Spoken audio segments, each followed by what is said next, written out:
Imagine standing in the driveway of the home you grew up in, holding a gift wrapped in silver paper that cost you more than your monthly rent, only to have your own mother look you dead in the eye and say, "We didn't invite you. Please leave before the important guests arrive." That was the moment my world shattered. But little did they know, the gift in my hands was about to destroy theirs.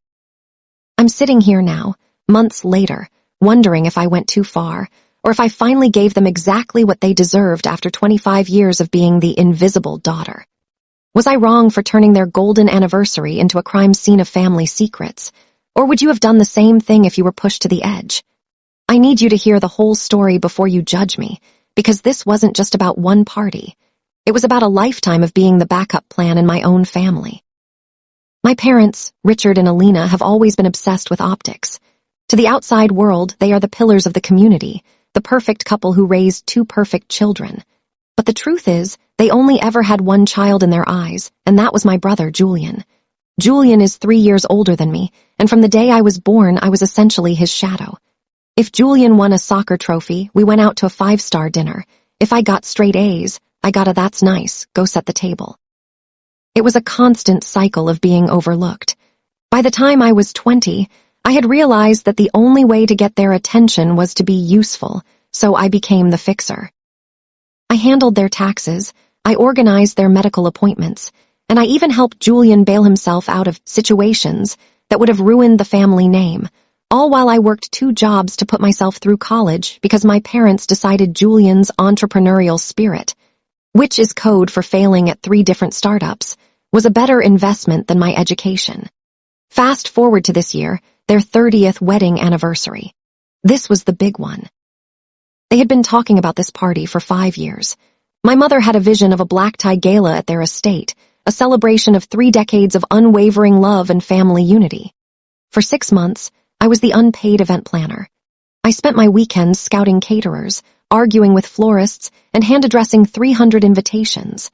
I even fronted the deposit for the high-end photographer because my dad's liquidity was tied up in investments. I did it all because I thought, finally, this would be the moment they'd stand up in front of everyone, raise a glass, and say, "We couldn't have done this without our daughter." I wanted that recognition so badly it was like a physical ache. I had spent $5,000 on a custom-made, gold-leafed memory box. Inside wasn't just jewelry or a watch.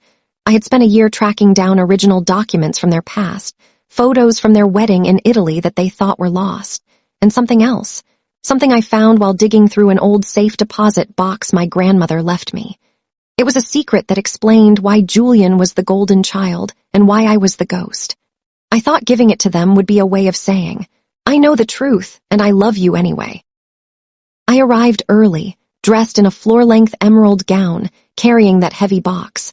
The catering trucks were lined up, the string quartet was tuning their instruments, and the house looked like a movie set. I walked into the kitchen to find my mother in her silk robe, her hair already perfectly coiffed. She didn't hug me. She didn't thank me for the flowers that had just arrived. She looked at my dress with a sneer and asked why I was dressed like I was part of the wedding party.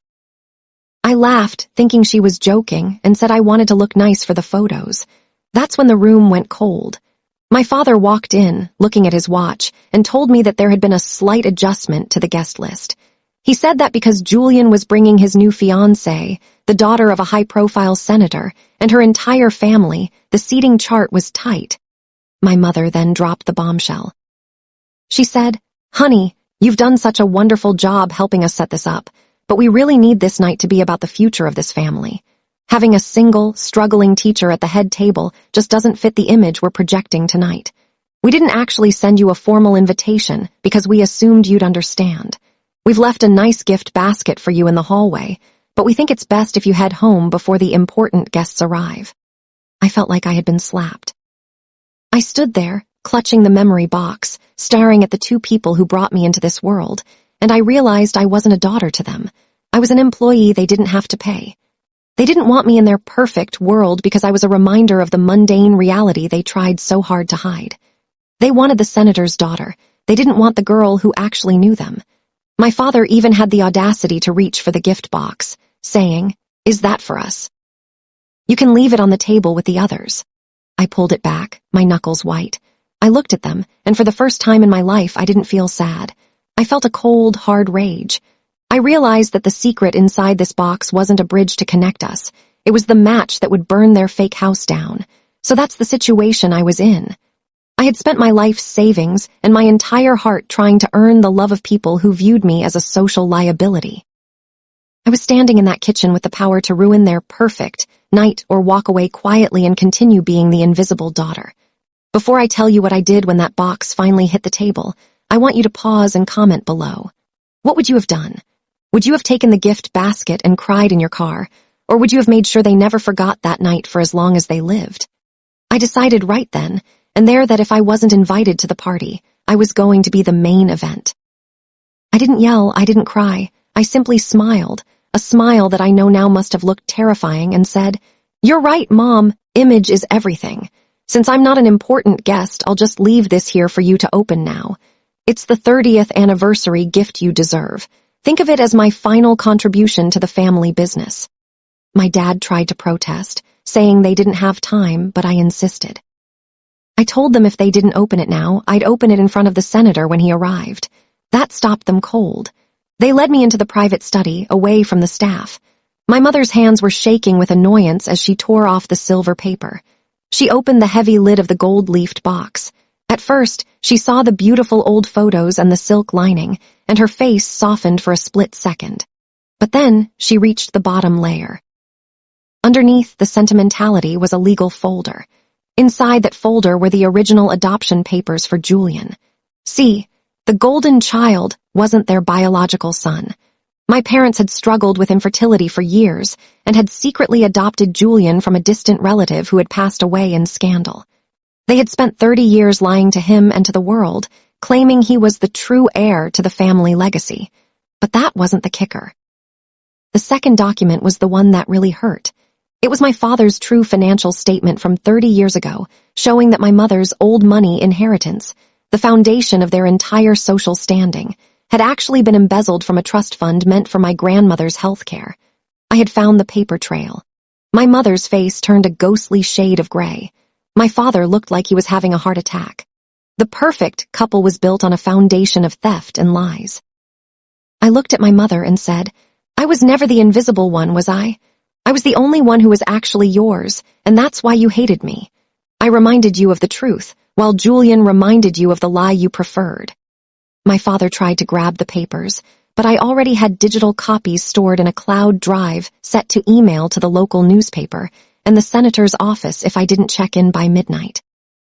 I told them that I was leaving, and I was taking my gift with me, specifically, the $5,000 I had spent on the box and the deposits I had paid for the party. I pulled out my phone and right in front of them canceled the catering, the photographer, and the string quartet. Since I was the one who signed the contracts and paid the deposits, I had every right. I told the vendors there had been a death in the family, the death of my relationship with my parents. As I walked out, the first few guests were pulling up the driveway. I saw Julian getting out of a limo with his fiancée, looking like the king of the world. I walked past him, patted him on the shoulder, and said, "Good luck, Julian. You're going to need a new hobby because the bank of Mom and Dad just hit a legal snag." I drove away as the caterers started packing up their vans, leaving my parents to explain to 300 of the city's elite why there was no food, no music, and no perfect family to celebrate. The aftermath was a total collapse. The senator's daughter broke off the engagement within a week after rumors of the embezzlement leaked. I didn't even have to send the emails. The chaos of the canceled party was enough to start the gossip mill. My parents had to sell the estate to pay back the borrowed funds from the trust to avoid a full-scale criminal investigation. Julian hasn't spoken to me since he found out the truth about his adoption, which I actually feel bad about, but he chose to stay on their side, hoping there was still money left. There wasn't. I lost my family that night, but for the first time in 25 years I can breathe. I'm no longer the shadow or the fixer. I'm just me. It's a strange feeling, realizing that the people you spent your whole life trying to please were never worth the effort. I learned that family isn't about blood or invitations. It's about who stands by you when the lights go out. My parents wanted a perfect image, and in the end, they were left with nothing but a broken mirror. If there's a moral to this story, It's that you should never treat the person who knows where the bodies are buried like they don't matter. You can only push someone so far before they decide to stop being your shield and start being your mirror. Like this video if you think my parents got exactly what they deserved for trying to exile me from my own family. Subscribe for more stories about people finally standing up for themselves against toxic families. Share your final thoughts on this whole mess in the comments section. Did I go too far by canceling the party, or was that the only way to make them listen? I'll see you all in the next story.